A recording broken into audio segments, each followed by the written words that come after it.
Hai hai, selamat datang kembali di channel Min Donghua.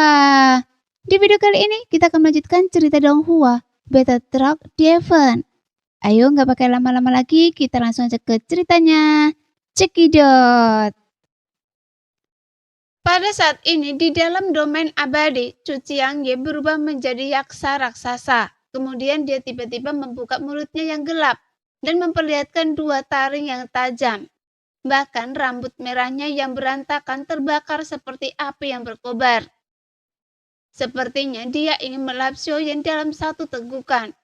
Dengan darah hitam menyembur keluar, mulut yang besar menyapu ke arah Xiaoyan. Yang seolah-olah semua keterampilan dan metode Chu Qiangye tampak sangat menyeramkan. Melihat serangan ini, Xiaoyan perlahan-lahan mengepakkan kelima jarinya. Kemudian tubuhnya berubah menjadi 100.000 kaki dalam sekejap. Pada saat yang sama, seluruh tubuh dilapisi oleh tulang-tulang, sehingga terlihat lebih mencolok. Tiba-tiba, mata Xiaoyan terbuka dan tertutup, dan 3 bintang ilusi muncul di depannya. Dan ini adalah metodenya dalam meninju.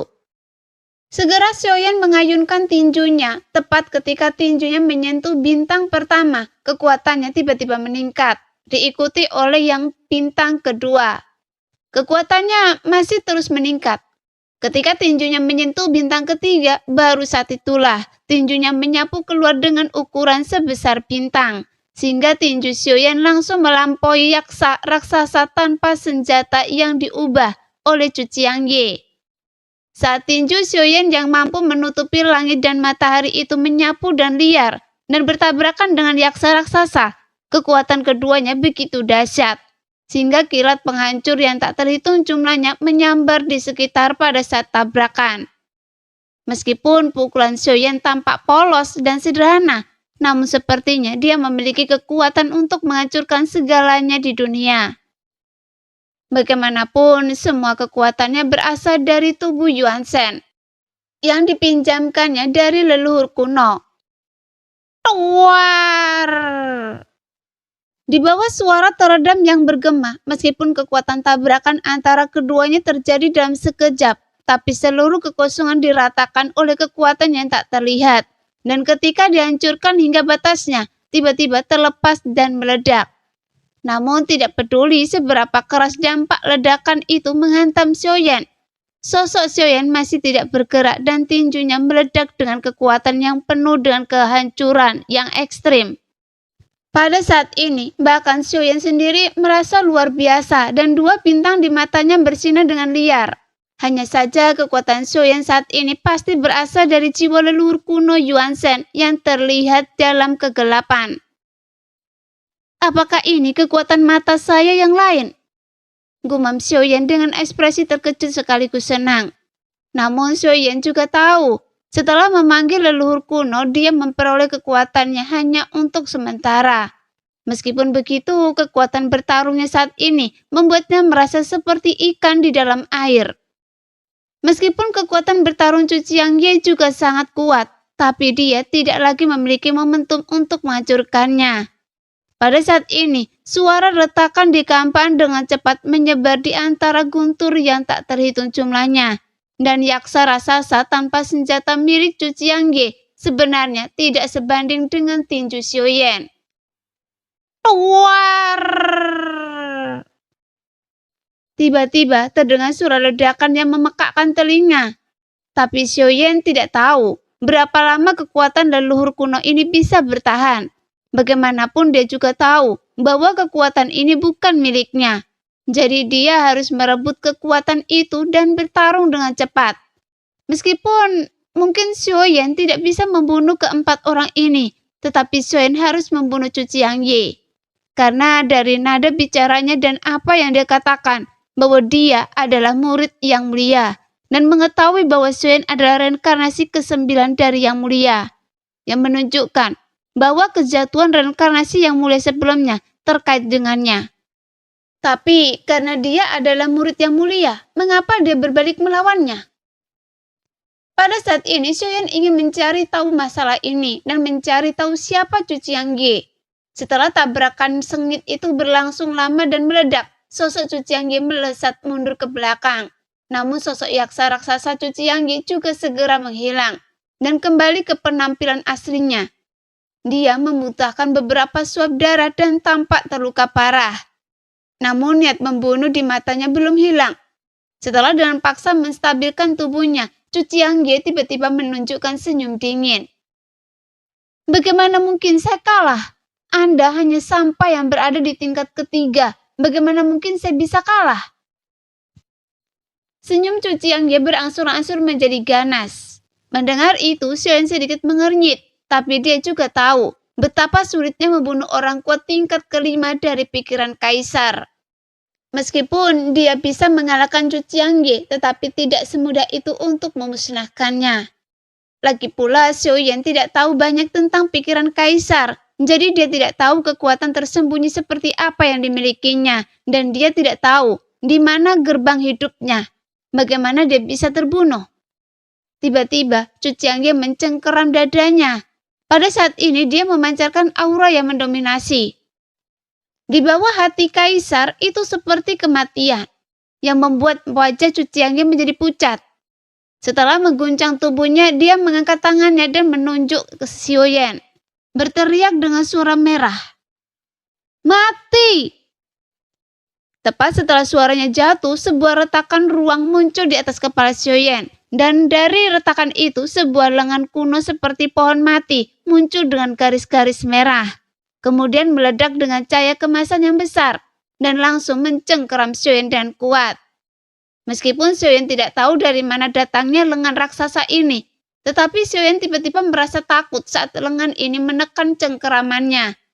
Bagaimanapun, lengan ini muncul secara tiba-tiba.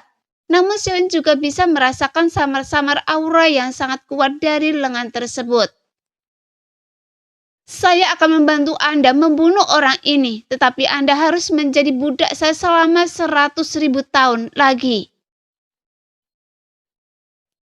Saat lengan raksasa itu terus menekan ke arah Xiao Yan, suara laki-laki yang suram tiba-tiba terdengar, dan Xiao Yan langsung merasakan niat membunuh yang sangat kuat menyelimutinya.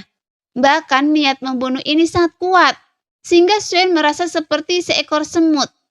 Semut tidak penting yang bisa dihancurkan sampai mati kapan saja. Pada saat ini, lengan itu tiba-tiba terentang dari celah, yang membuat tubuh Xiao Yan tidak dapat bergerak saat ini. Bahkan Ye Beijing dan Wang Ye yang melihat lengan itu muncul dari celah itu tercengang. Mereka berdua terus menatap lengan itu dengan mata terbelalak.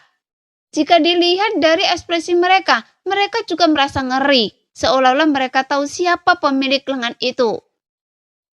100.000 tahun adalah 100.000 tahun. Bunuh dia, saya harus membunuhnya.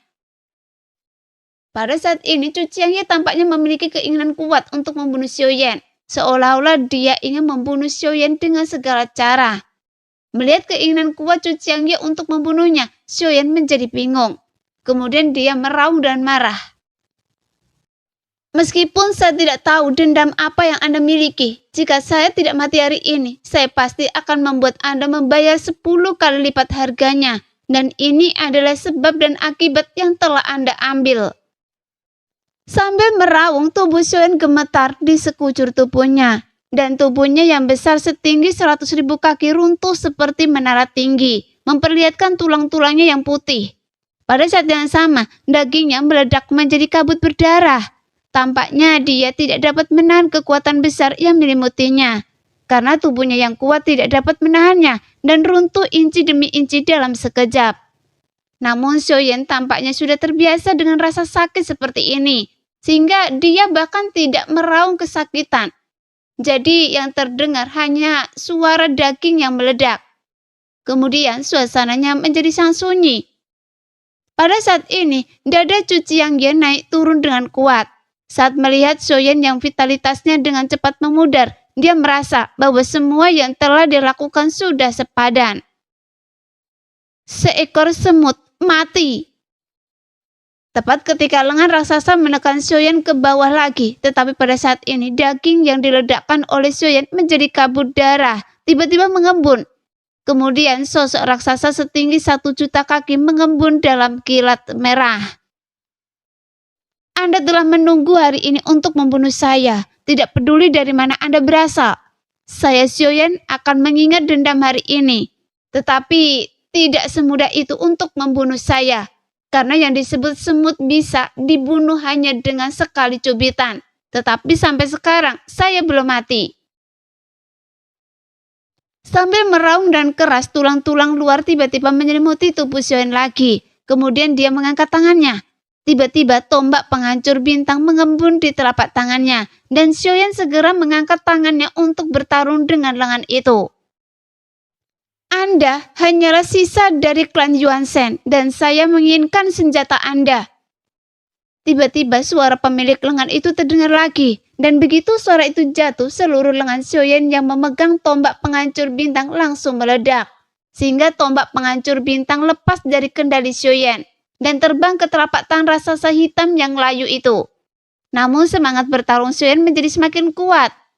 Bagaimana sebelumnya dia sudah merasakan niat membunuh yang begitu kuat. Dan niat membunuh itu mungkin bukan dari keempat orang ini, tetapi dari sosok pemilik tangan hitam layu yang terentang dari celah kehampaan itu. Nah, demikianlah video hari ini. Terima kasih sudah menonton video Min sampai selesai. Sampai jumpa lagi di video selanjutnya. Bye-bye.